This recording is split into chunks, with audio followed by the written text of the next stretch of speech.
will you be able to buy a pint in a sports venue without getting anything to eat? But if you order a pint in a pub, you'll have to have a substantial meal. I'll leave that hanging as the great existential question of the day. Madam Deputy Speaker, suppression in anticipation of vaccination is the reason for these measures before us today. But people have been writing to me for months, terrified that a vaccine will be compulsory. And I've responded by saying, don't be so absolutely ridiculous. It could never possibly happen. We're a Conservative government, after all. And now we discover that a vaccination may be a passport to the acquisition of your civil liberties, and without which you will have all sorts of things that you would be able to do denied to you. Can I say that that would be absolutely disproportionate to a virus with a mortality rate of verging on 1%. It would equally be a terrible precedent to set for other vaccines and medicines.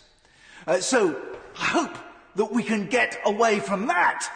The way to persuade people to have a vaccine is, of course, to line up the entire government and its ministers and their loved ones and let them take it first, and then get all the lovies, the icons of popular culture, out on the airwaves singing its praises. To have any kind of suggestion of coercion absolutely feeds the conspiracy theory that we are being cowed and our liberties being taken away. I'm extremely grateful to him for giving way.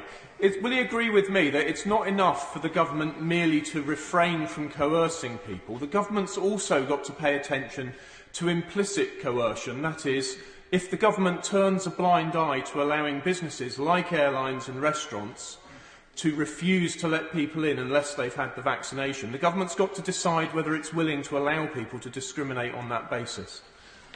Discrimination. It would be vaccinationism, which we must, of course, resist.